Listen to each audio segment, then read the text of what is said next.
嗨，各位书接小事的朋友，大家好，我是摩羯座皮肤科医师，只讲科学证据的很会穿抠男。嘿，这次呢，我穿这样子就是要带大家用一大堆的科学证据，告诉你怎么样的洗脸，怎么样保养，可以让你的皮肤重新呼吸，然后不再感觉像皮革一样。哎，各位朋友，哦，这个衣服好紧，真是超难穿抠男。嘿，今天要跟各位介绍的是这样哦，就跟这么紧的衣服一样。我们常常在敏感肌或酒糟或脂漏病人哦，他会告诉你说，哇，我的皮肤从来没有觉得像今天一样会呼吸哦。那之前就是不会呼吸嘛，你知道，就是他跟你说他的皮肤像皮革。那今天要跟各位分享的一个案例是这样子哦，就是他大概在3、4年前来过我们诊所拍照。那我们常常有那个公益免费拍照，就让你知道你的皮肤这样。那拍完以后，他就跟我们讲了他的历史哈，就是说，他国中的时候呢就开始长青春痘，长完青春痘呢就开始用洗面乳，洗面乳完就 A 酸就果酸，果酸又 A 酸又雷射，然后第1代 A 酸也用过，第3代 A 酸也用过哈，然后你所想过的雷射该想的他都想，该做的他都做哈，结果他拍完照以后，其实你知道叫人家清水洗脸，对青春痘的病人来说其实不太能够理解哈。所以他流浪了几年以后，终于回来。那今年回来，他就跟我讲说，他觉得不行了，他的皮肤经过2、3年流浪，整个感觉像皮革一样。他想要处理他的皮肤，于是他就回来。那今天要给各位看的是他在这样子整个皮革的过程中，我们怎么样帮他初步缓解，然后他终于开始觉得透气。那他今年回来呢，我们给各位看到，就看这里哈，看这里，你可以看到他的武士灯哈。有一点点哈，可是它的那个白白的点其实不是那么明显哈。然后再看这里，再看这里哈，你可以看到它的皮肤有点黏黏的、脏脏的，有一些脏东西这样。那这些东西我们后来教他先做清水洗脸，然后之后用一些橄榄油闷敷，用一些产品稍微闷敷。那大概经过了差不多10几天、20天吧。他回诊的时候，第2次还是第3次回诊我都忘了，才第2次还是第3次回诊而已。他就跟我讲说，宋医师，我第一次感觉我的皮肤从皮革变回来的。今天既然扮演那个很难穿抠男哦，当然就要叫小编给我们一些证据来看一下。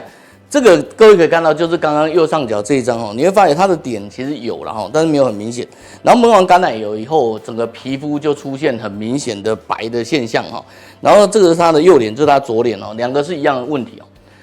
这里要跟各位讲，在使用橄榄油的时候，如果你上去网络上查，他会跟你说橄榄油破坏角质，他这样的讲法基本上没有错，可是基本上也是错的哈。什么叫做没有错又是错的？你回过头想想，我们已经有病人用了8年、10年、10几年的橄榄油，如果角质真的被破坏，这些病人其实他们的橄榄油是不能使用。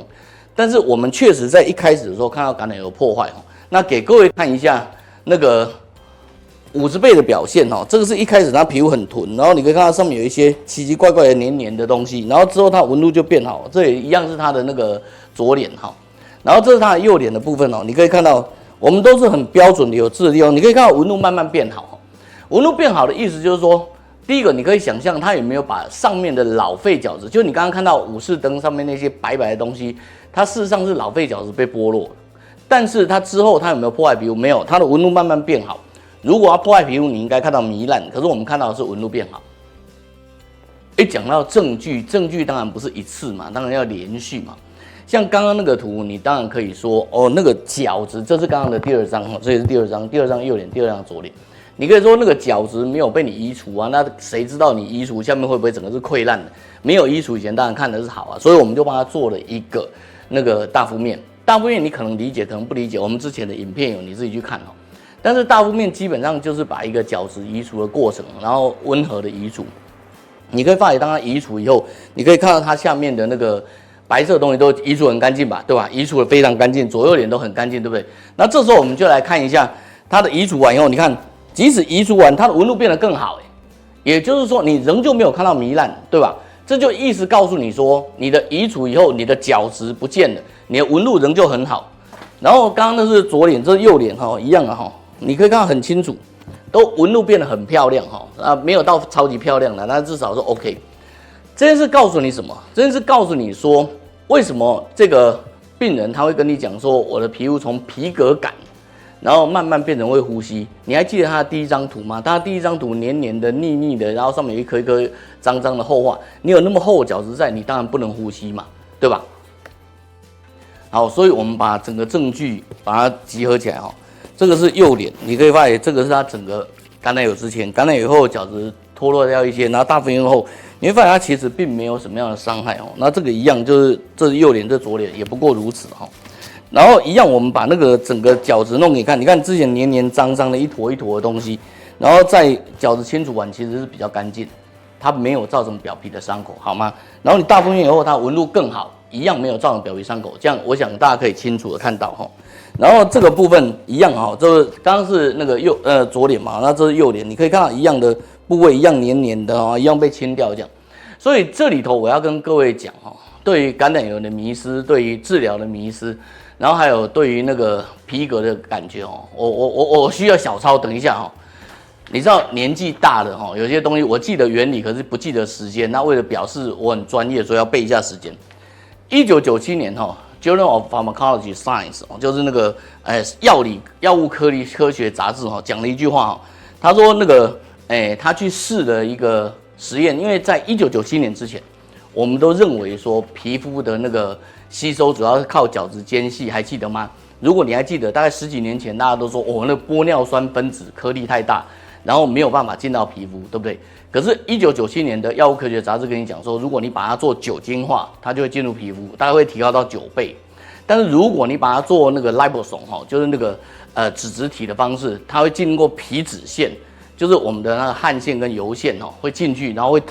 经过差不多16倍的吸收哦，这个很厉害，对吗？好，然后到了差不多2017年，有一本书叫做那个 Nano and Micro Scale Drug Delivery System 哈，就是奈米等级的药物学。它告诉你说，其实人类是慢慢知道这件事，因为2001年之前，我们觉得那个孔是没有意义的。可是到了2008年以后，我们就推翻了这个说法。到2011年，我们觉得它很重要。然后甚至我们在之前，我们就发现，当你的皮脂重新恢复的时候，当你皮肤健康的时候，在2002年的那个生理学杂志上面哦，它甚至已经看出说，你只要0.25到0.4左右吧，哈 millimeter 的皮肤，它其实是直接可以从我们的那个空气中交换气体。所以我要讲的意思是这样子。第一个，如果你的皮肤能够重新恢复健康，你确实可以有换气的功能，这不是你的错觉。但是如果你从这些毛孔、这些汗孔，你不要以为它不会进去，你擦保养品以后它会进去，然后进去以后会改变你的皮肤，然后会破坏你的皮肤，使得你的皮肤重新形成一个不乳化的状态。在不乳化的状态下，你当然会觉得你的皮肤像皮革，然后整个就干掉了。看完我们这么认真替你们整理的1035张照片，对不对？这么多的证据，你是不是应该要点赞、订阅、分享一下我们的输入系列小教室，让你所有的朋友都看到这么帅的柯南？